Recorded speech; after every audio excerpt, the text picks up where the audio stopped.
I've got a very important question to ask you. What could we possibly achieve by spending 2 hours on something that we could spend 1 hour on?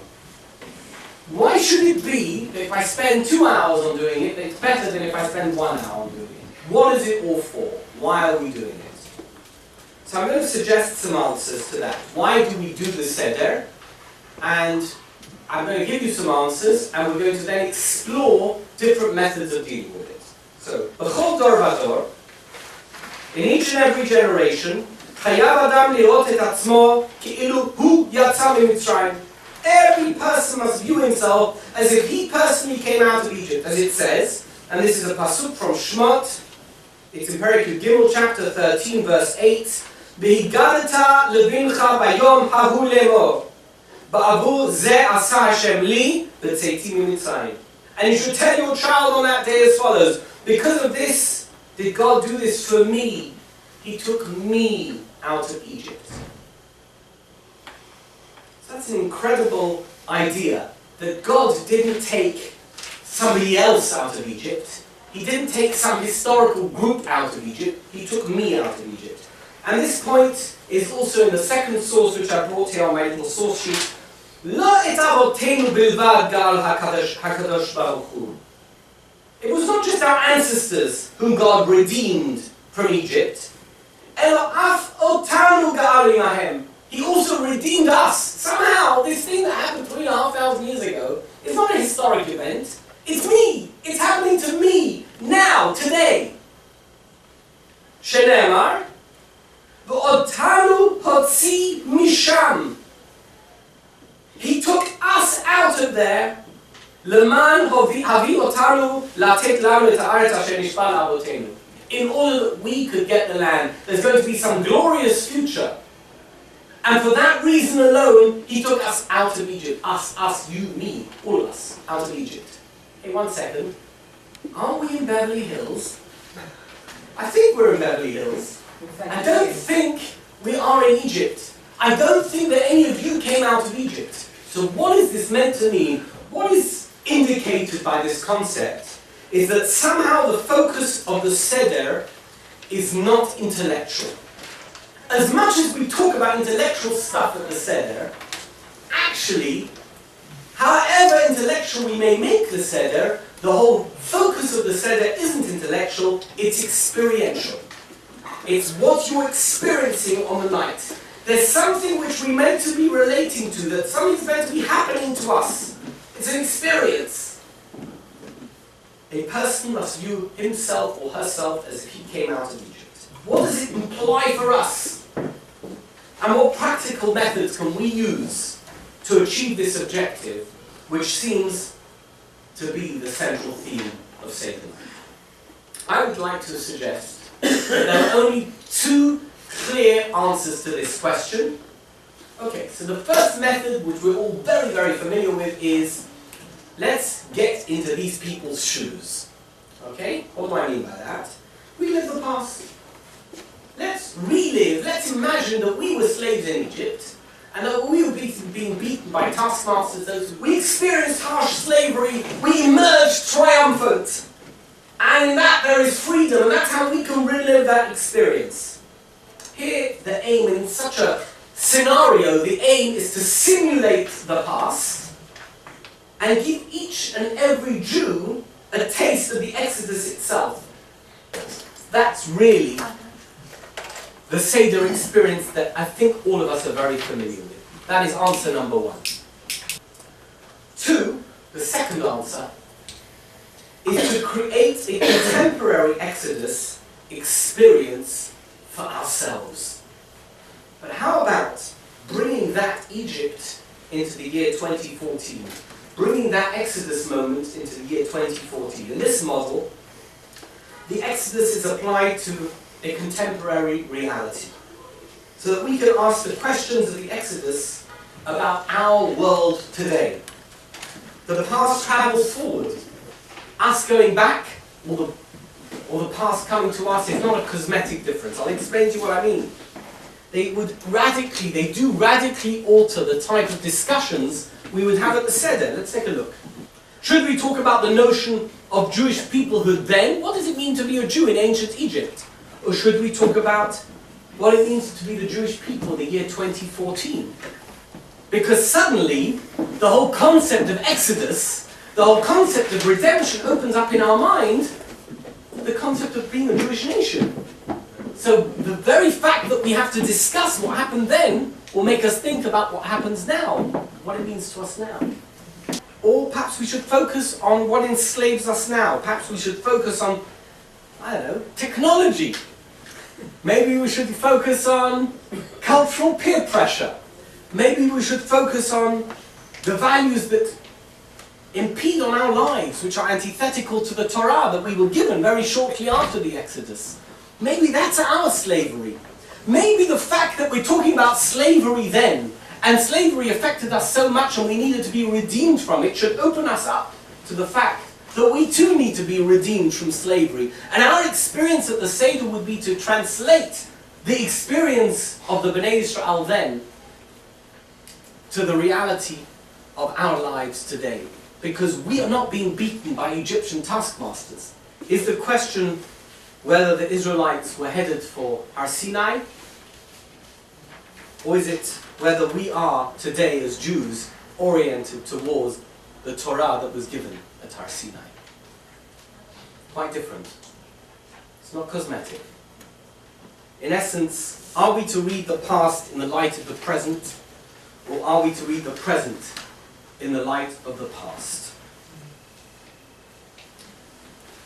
That will really give us some meaning in terms of viewing ourselves as if we came out of Egypt.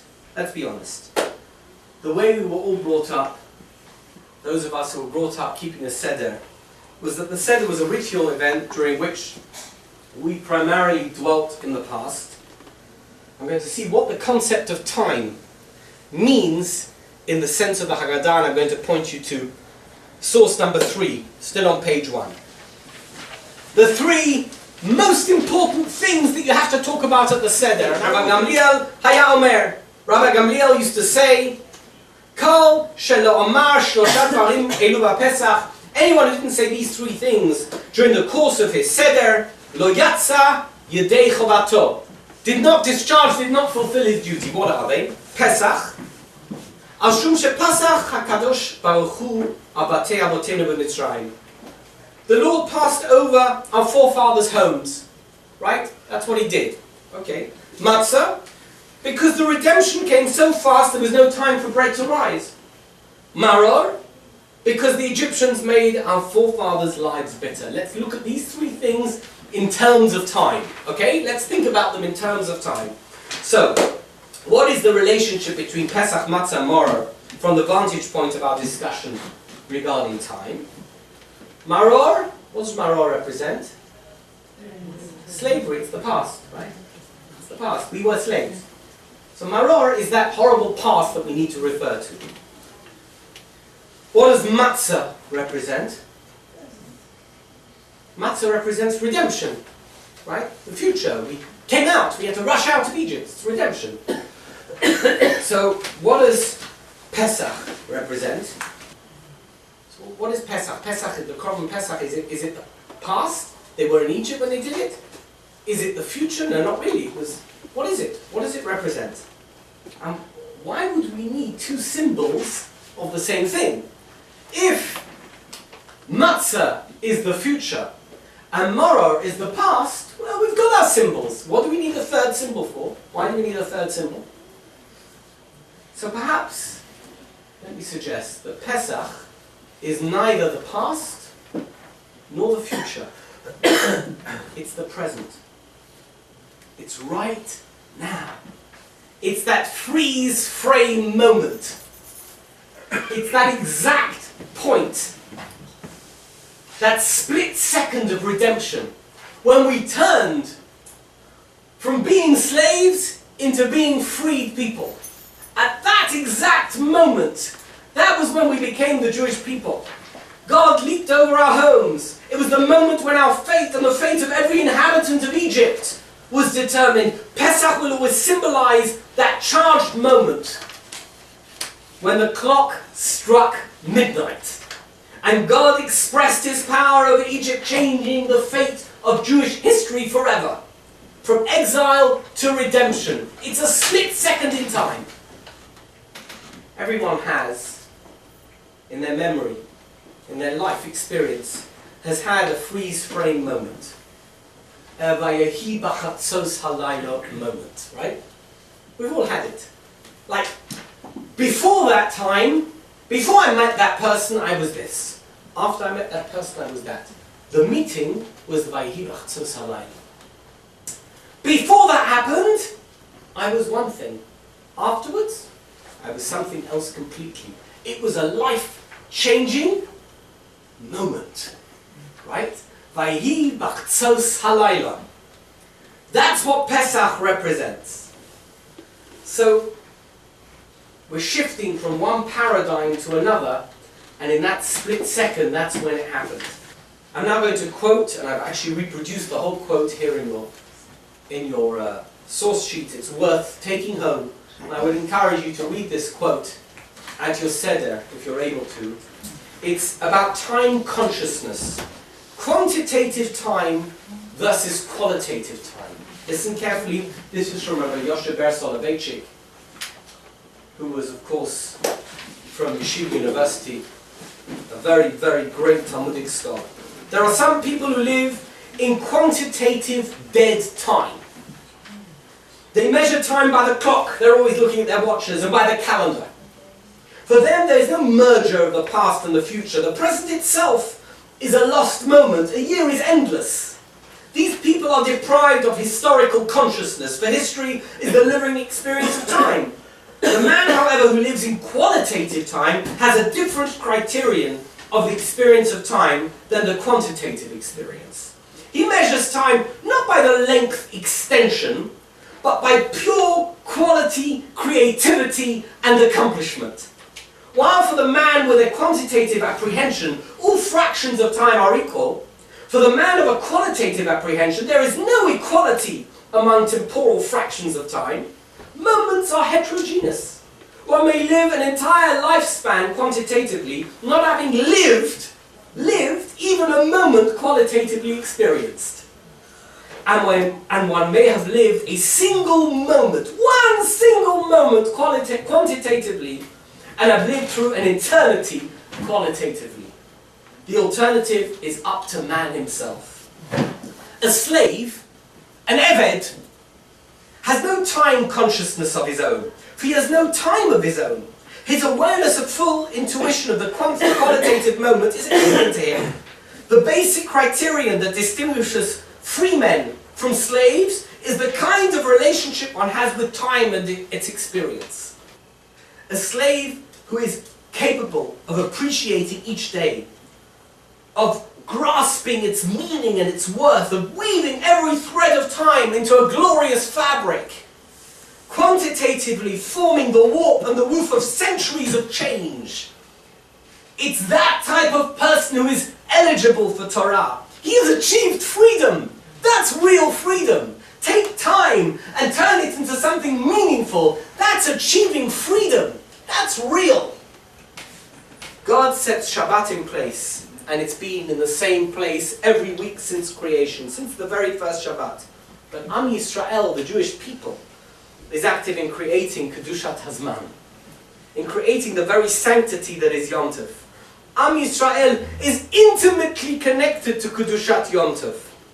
And in the same way that the laws of Pesach commenced with independent Jewish time, similarly our celebration of our independence, the Seder, commences with that very notion. We don't stick Kiddush somewhere, we don't bury it somewhere later on in the Seder. No, Kiddush is the essence of what Pesach is all about. We took control of our time. What better way of demonstrating that by making Kiddush and shouting at the top of our voices, Mekadesh Yisrael B'Hazmanim. That's who we are. We took control of our time. So this year when we sit down and we say in our Haggadah, B'chol dor v'dor, Chayav Adam lirot et atzmo ki'ilu hu yatsa miMitzrayim. It can be you who comes out of Egypt. It can be you who emerges into freedom. it can be you who takes the Seder experience and takes control of your time and becomes a Jew who's experienced Yetziat Mitzrayim. Thank you.